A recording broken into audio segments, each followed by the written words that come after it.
हर विधानसभा में जाएंगे। उत्तर प्रदेश में कानून व्यवस्था क्यों सुदृढ़ है, गुजरात के अंदर गरीब कल्याण के कामों में गतिशीलता क्यों है, गुजरात की बजट घोषणाएं उसी बजट वर्ष में क्यों मूर्त रूप ले लेती है, और राजस्थान में उनका धरातल क्या है, राजस्थान में सर्वाधिक पेपर लीक क्यों है, इन सारी बातों को वो अपने अनुभवों को साझा करेंगे।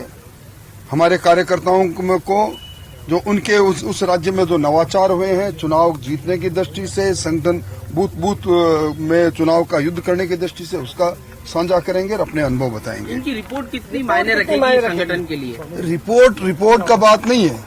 देखिए, जब जाएंगे तो निश्चित तौर पर विचारों का आदान प्रदान होगा, और विचारों के आदान प्रदान पर एक कंसेप्ट पेपर तैयार होगा। उनमें से जो उत्तम सुझाव आएंगे उनके बारे में पार्टी का संगठन चुनाव के अंदर आगे रणनीति के अंदर शामिल करेंगे। उनके सुझाव घोषणा पत्र में शामिल हो सकते हैं निश्चित तौर पर। जब जाएंगे कुछ बातें, जब मैंने कहा ना उत्तर प्रदेश और गुजरात, इन दोनों राज्यों के अंदर बेहतर शासकीय प्रबंधन क्यों है, गुड गवर्नेंस क्यों है, इन सारी बातों को देखकर वो करेंगे।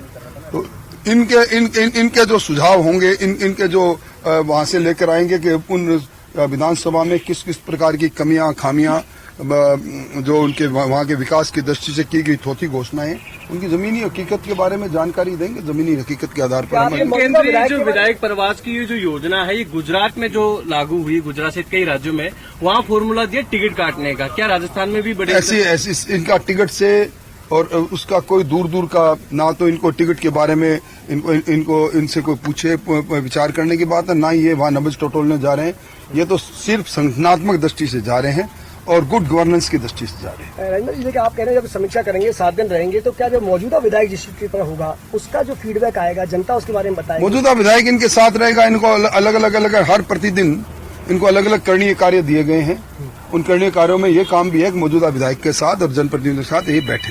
क्या बूथवार भी रिपोर्ट लेंगे? तो आप बूथ पर बहुत फोकस कर रहे हैं। नहीं, निश्चित तौर पर बूथ का युद्ध सबसे मजबूत होगा, और इसीलिए इनको बूथ के कमेटियों के साथ भी साक्षात्कार करेंगे, जाएंगे, देखेंगे। हमारी बूथ कमेटियां जो बनी हुई है, फोटो बूथ कमेटियां, उनके बूथ कमेटी के सदस्यों के साथ ये अपने बात करेंगे, साझा करेंगे। बहुत बड़ी समस्या तो आपके हमारे साथ साझा हो जाती है, लेकिन विधानसभा बार कुछ कस्बों की ऐसी समस्या सामने नहीं आती। देखिए, आप देख रहे हो ना, हम भी हमारे प्रवास योजना के तहत गुजरात के अंदर हम लोग भी गए थे। हम लोगों को भी एक विधानसभा दी गई थी। तेलंगाना में जब हमारी राष्ट्रीय कार्य समिति हो रही थी, तब भी हमें 36 घंटों के लिए अलग अलग विधानसभा में भेजा गया था। उसी तर्ज पर ये ठीक सर। बहुत बहुत धन्यवाद। जब आप बाहर आ गए हमारे तो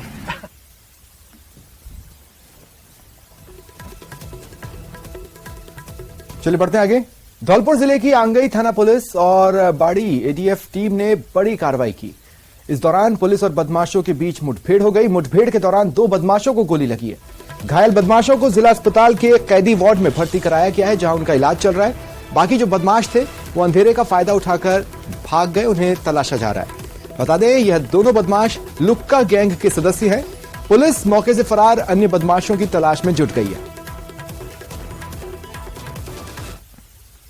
डूंगरपुर जिले के चित्री थाना क्षेत्र के भेमई गांव की दीपिका अपने 2 मासूम बच्चों को छोड़ समुदाय विशेष के प्रेमी के साथ कुवैत भाग गई थी। इधर 1.5 महीने बाद अब दीपिका का 4 मिनट 59 सेकंड का एक वीडियो वायरल हुआ है। वीडियो में डूंगरपुर की दीपिका खुद को नजीरा बता रही है। वहीं वीडियो में इस्लाम कबूलने का भी जिक्र किया है। दीपिका ने अपने ससुर पर गंभीर आरोप लगाने के साथ ससुराल के लोगों पर टॉर्चर करने के गंभीर आरोप लगाए हैं। वहीं पति और उसके परिवार के लोगों को पता होने के बाद भी उसे मदद नहीं करने की बात भी कहती दिखाई दे रही है।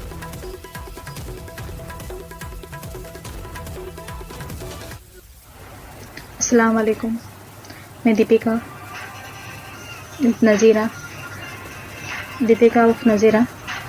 मैं ये कहना चाहती हूँ, मेरे घर छोड़ने के पीछे ये रीज़न है कि मैं वहाँ पे बहुत परेशान थी और मेरे को बहुत परेशान करते थे, इसलिए मैंने परेशान होकर घर छोड़ा है। बहुत ही ज़्यादा परेशान थी मैं वहाँ पे, बहुत ज़्यादा टॉर्चर कर रहे थे मेरे को। मेरे साथ न जाने क्या क्या हो रहा था वहाँ पे। 10 साल से ये सब कुछ बर्दाश्त कर रही थी मैं, इसलिए कि मेरे बच्चे। पर जब अब मेरे से नहीं हुआ बर्दाश्त तो मैंने ये कदम उठाया। और मैं यहाँ तक आई हूँ। और यहाँ तक आने के पीछे किसी का कोई हाथ नहीं है। मैं अपनी मर्जी से आई हूँ। मैंने अपनी मर्जी से इस्लाम कबूल किया है। सब कुछ मैंने अपनी मर्जी से किया है। इसमें किसी तरह की किसी ने कोई जोर जबरदस्ती नहीं की है मेरे साथ। अजमेर से बड़ी खबर है। छात्राओं की फोटो वायरल करने के मामले में सेंट्रल यूनिवर्सिटी के सिक्योरिटी ऑफिसर के खिलाफ मुकदमा दर्ज हुआ है। पीड़ित छात्रा की रिपोर्ट और बयान के बाद यह मुकदमा दर्ज किया गया है। पीड़ित छात्रा ने सिक्योरिटी ऑफिसर पर गंभीर आरोप लगाए हैं। आरोप है कि पहले फोटो खींचा गया और फिर उसे वायरल कर दिया गया। ये बड़ी खबर आपको बता रहे हैं। लगातार ये मामला गरमा रहा है। छात्रों में भी आक्रोश है और मामले की संवेदनशीलता को देखते हुए पुलिस भी अपने स्तर पर काम कर रही है। पीड़ित छात्रा का आरोप है कि सिक्योरिटी ऑफिसर ने पहले तो बिना परमिशन के अवैध रूप से फोटो खींचा और फिर उसे वायरल कर दिया। छात्रा ने कल रात्रि को एक मुकदमा दर्ज करवाया है, जिसमें जो एसओ है उनके खिलाफ मुकदमा दर्ज करवाया है कि उनकी जो फोटो है वो सीसीटीवी